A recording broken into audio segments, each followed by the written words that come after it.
علامہ صاحب وہ جنتی دروازے کا بھی بتا دیں بہشتی دروازے کے حوالے سے بھی. بالکل اس کے بارے میں بہت ساری علماء نے تشریحات و تفسیرات بیان کی ہیں. اب میں ناظرین کو اپنے انداز سے بتاتا ہوں. بعض لوگ اس پر بڑا اعتراض کرتے ہیں جی بہشتی دروازہ ہے.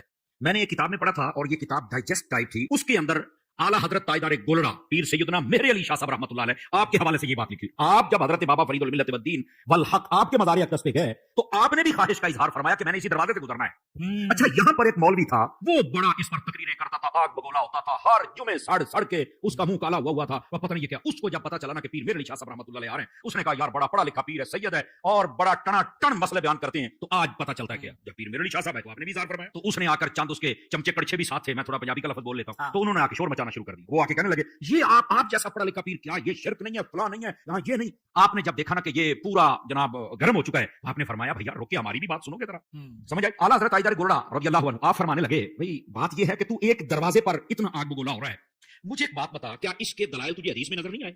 اس نے کہا حدیثوں میں ہے ہی نہیں. فرمایا میں حدیث پڑھتا ہوں تیرے سامنے. آقا کریم علیہ السلام نے کیا یہ نہیں فرمایا انما القبر روضۃ من ریاض الجنہ او حفرۃ من حفرۃ النار, کہ یہ جو قبر ہے یا تو جنت کے باغوں میں سے ایک باغ ہے یا جہنم کے گڑھوں میں سے گڑھا ہے. کہا بالکل یہ حدیث ہے. فرمایا رک جا. پھر فرمایا جہنم کا گڑھا کس کی قبر ہوتی ہے؟ کہا کافر کی. فرمایا بابا کے بارے میں کیا کیا؟ کہہ رہے تھے تو مسلمان ہوتا ہے, لاکھوں مسلمان کی اپنی نگاہ فیض سے. اچھا فرمایا مسلمان ہے بلکہ مسلمان گر ہیں؟ کہا بالکل. ولی کامل ہے؟ کہا بالکل. فرمایا مسلمان کی قبر کیا ہوتی ہے؟ تو وہ کہنے لگا وہ جنت کا باغ ہوتی ہے. تو فرمایا بھائی اگر جنت کا باغ ہے تو سنیوں کو ابھی اس مسئلے کی صحیح طرح سمجھ نہیں آئی ہے, ورنہ چاروں طرف سے دروازے وہ بہشتی لگا لیتے. یہ تو قدموں کی جانب سے لگا ہوا ہے. کیا کہنے باغ اگر ہے تو اس کو جدھر سے بھی دروازہ لگاؤ گے تو وہ باغ کا ہی دروازہ ہوگا نا. اگر مومن کی قبر یہ جنت ہوتی ہے تو جدھر سے بھی دروازہ لگاؤ گے تو جنتی دروازہ ہی بنانا. بہت اچھے. آپ نے جب یہ سمجھایا تو وہ حیران و ششدر رہ گیا.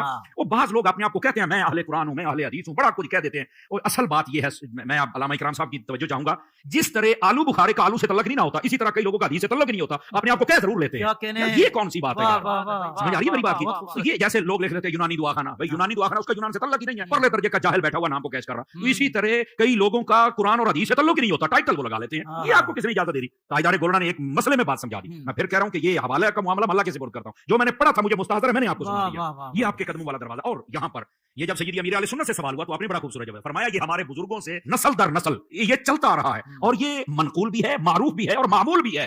سمجھ آ رہی ہے؟ تو جب اتنی بات منقول و معروف و مشہور و معمول بیاہ ہو تو پھر ہم اس کا کیسے, ویسے بھی قبر جنت کا باغ ہے تو اس دروازے کو جنتی دروازہ کرنے سے مسئلہ کیا ہو رہا ہے؟ ویسے بھی ذنی معاملات ہوتے ہیں نا, ذنی معاملات ہے. یہ عقائد کی اگر کوئی نہیں بھی مانتا اور اولیاء کو مانتا ہے اس کی عقائد ٹھیک ہے, دیٹس اوکے, لیکن یہ کہ اس کا یہ مطلب نہیں ہے کہ اس دروازے کی وجہ سے تم اولیاء کے دشمن بن جاؤ اور جو جاتے ہیں ان کو مشرک بنا دو, تو ایسی بات نہیں ہے. کیا دنیا میں بھی جنتی دروازہ ہو سکتا ہے؟ کیا جنتی دروازہ بھی ہو سکتا ہے؟ اور حدیثوں میں تو جنتی آدمیوں کا بھی تو پتہ چلایا تھا نا, ہر نبی جنتی ہے یقینی طور پر. پھر صحابہ کرام 10 صحابہ مشہور ہیں جن کو جنت کی بشارت بزبان رحمت عالمیان صلی اللہ تعالی علیہ وسلم دی گئی. پھر یہ تو قطعی جنتی, پھر مطلقاً ہر صحابی جنتی, پھر جس کا ایمان پر خاتمہ ہو وہ جنتی. جنتی دروازے کی حقیقت بتاؤں میں آپ کو. اس کی حقیقت یہ ہے کہ حضرت سیدنا خواجہ نظام الدین اولیاء رحمت اللہ تعالی علیہ کے بارے میں یہ منقول ہے کہ انہوں نے بیداری میں محبوب باری صلی اللہ تعالی علیہ وسلم کی پیاری پیاری زیارت کی, اور وہ بھی اس حال میں کہ خلفاء راشدین کے ہمراہ سرکار صلی اللہ تعالی علیہ وسلم اسی دروازے سے گزر رہے تھے جس کو آج کل بہشتی دروازہ کہتے ہیں. اور آقا صلی اللہ تعالی علیہ وسلم نے ارشاد فرمایا جو اس دروازے سے گزرا وہ امن میں آ گیا. تو اس حکایت کو, اس واقعے کو بے شمار اولیاء کرام رحمہم اللہ السلام نے برقرار رکھا, اور آج تک مسلمان اس کو تسلیم کرتے آ رہے ہیں. یہ ہے بہشتی دروازے کی حقیقت. میں بہشتی دروازے کی کیا حقیقت ہے؟ بزرگ فرماتے ہیں کہ انہوں نے خواب میں نبی علیہ السلام کو اس دروازے سے گزرتا ہوا دیکھا. اچھا سبحان اللہ. تو نبی علیہ السلام نے جب اشری تھانوی صاحب کے خواب میں آ کے دیوبند مدرسے کی بنیادیں کھینچی تھی تو انہی پاک پتن والوں نے دیوبند مدرسے کو نبی علیہ السلام کا مدرسہ کیوں نہیں باندھ لیا؟ ٹھیک ہے نا, نبی علیہ السلام کو خواب میں دیکھنا یہ نہیں, میرا کلپ ہے خواب میں دیدار مصطفیٰ صلی اللہ علیہ وآلہ وسلم کی حقیقت, لاکھوں لوگ یوٹیوب پہ دیکھ, اس میں میں نے یہ پوری کی پوری ڈیٹیلز بتائی ہیں. بہشتی دروازہ دنیا میں کوئی دروازہ نہیں ہے, خانہ کعبے کا دروازہ بھی بہشتی دروازہ نہیں ہے. ٹھیک ہے, ادھر ایک بدماش تھا, وہ کہتا ہے میں کعبے میں 5 دفعہ گیا ہوں اور میں ایسے ایسے کر کے مکے دکھاتا ہوتا تھا. بھائی تو کعبے وچ دفن بھی ہو جا, اس کی بنیاد پہ کسی نے بہشتی نہیں ہونا. کیوں؟ بقیہ غرقت قبرستان میں 10,000 صحابہ کی قبریں ہیں, اور اسی قبرستان میں عبداللہ ابن ابی منافق کی قبر بھی ہے, کیونکہ قانوناً تو وہ مسلمان تھا. نبی علیہ السلام نے اس کا جنازہ پڑھایا, بخاری مسلم میں آتا ہے, اپنا لعاب دہن اس کے منہ میں ڈالا ہے, تو مسلمانوں کے قبرستان میں سے دفن کیا ہے. تو اب کیا جی, وہ چونکہ مدینے میں دفن ہوا, آپ نے جنازہ بھی پڑھا دیا, تو اس کی وجہ سے بخشا جائے گا؟ قرآن نے کہا سب سے نچلے درجے میں ہوگا. نبی کا جنازہ پڑھانا, نبی کا تھوک مبارک, نبی کا کرتا مبارک کوئی نفع نہیں دے سکا. تو تواڈے بہشتی دروازے تے سب بڑھائے بڑھوئے نے اپنے. ہاں دنیا میں ایک جگہ ہے جسے جنتی ٹکڑا کہا گیا ہے, وہ بخاری اور مسلم میں حدیث ہے, میرے گھر سے لے کے میرے ممبر تک جنت کے ٹکڑوں میں سے ایک ٹکڑا ہے, لیکن اس میں یہ نہیں ہے کہ جو اس میں آ گیا وہ جنتی ہو جائے گا نہ.